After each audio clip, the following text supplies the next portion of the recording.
Herkese merhabalar. Çiçeğin tariflerine hoş geldiniz. Bugün sizlere biter bitmez yeniden yaptığım inanılmaz lezzetli bir poğaça tarifim var. Simit poğaça tarifi hazırlıyoruz. Bu nefis simit poğaça tarifine geçmeden kanalıma abone olursanız çok sevinirim. Poğaçanın hamurunu hazırlayarak başlıyoruz. Bunun için bir paket hızlı mayayı yoğurma kabının içerisine aldıktan sonra üzerinden 1 su bardağı ılık süt, 1 su bardağı ılık su ve 1 çay bardağı ayçiçek yağı ekliyorum. 2 tatlı kaşığı da toz şekeri ekledikten sonra sıvı malzemelerin hepsini şöyle bir karıştırıyorum.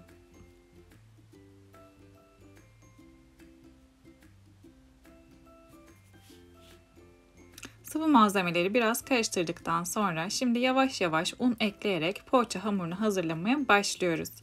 Yumuşacık kıvamlı bir poğaça hamuru elde edeceğiz.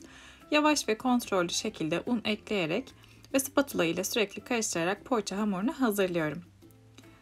Eğer beni önceden de takip ediyorsanız bilirsiniz. Ben hamurları elimle yoğrulabilecek kıvama gelinceye kadar spatula ile karıştırarak hazırlamayı tercih ediyorum. Böylelikle hamurun toparlanması, mayalanması çok daha güzel ve kolay oluyor. Yavaş yavaş un ilave etmeye devam ediyorum. 2 tatlı kaşığı da tuzunu ekledim ve karıştırarak hamuru bayağı toparladım gördüğünüz gibi. Şimdi kalan unu da ekleyip poğaça hamurunu elimle yoğurmaya başlıyorum. Toplamda 5 su bardağı un kullandım ben. Yumuşacık kıvamlı bir hamur elde etmiş olacağız. Size şimdi son kıvamını da göstereceğim.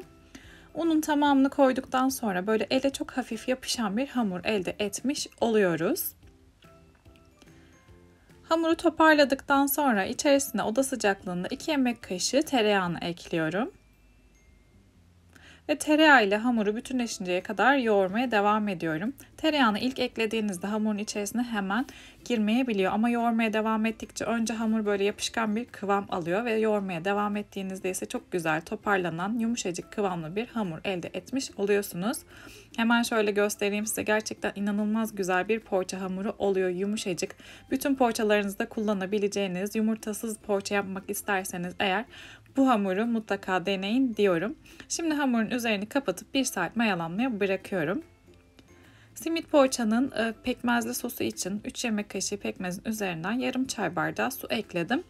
Ve bu şekilde hazırladım ama biraz fazla oldu. Yarım ölçü olarak hazırlayabilirsiniz onu. 1 saat mayalanan hamur gördüğünüz gibi çok güzel bir şekilde kabarmış. Şimdi hemen hızlıca havasını alıyorum ve birkaç dakika yoğuruyorum.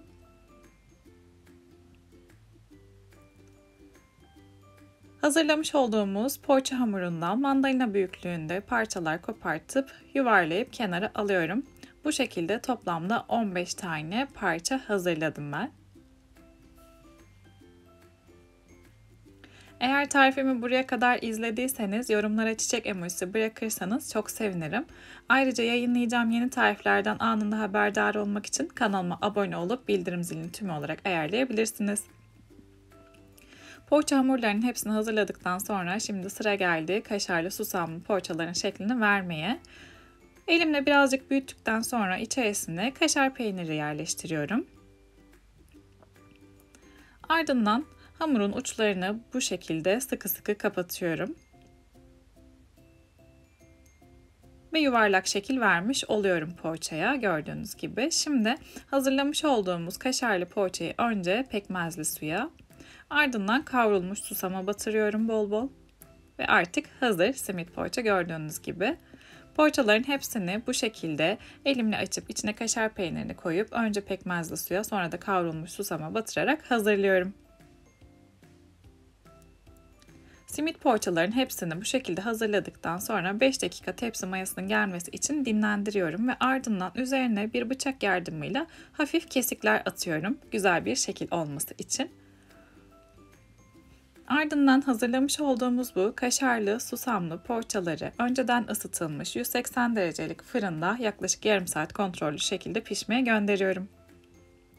puf puf kabaran, yumuşacık bir poğaça hazırlamış oluyoruz verdiğim bu ölçülerle ve tarifle. Dışı kıtır, içi yumuşacık bir simit poğaça oluyorlar. Eğer dışının da yumuşacık olmasını isterseniz fırından aldıktan sonra üzerini bir bez ile örterseniz dışı da içi de yumuşacık bir poğaça hazırlamış olacaksınız. Eğer susamlı poğaça tarifi, kaşarlı poğaça tarifi arıyorsanız, yumurtasız poğaça hazırlamak istiyorsanız, hazırlamış olduğumuz bu bol susamlı, kaşarlı simit poğaça tarifini gönül rahatlığıyla deneyebilirsiniz.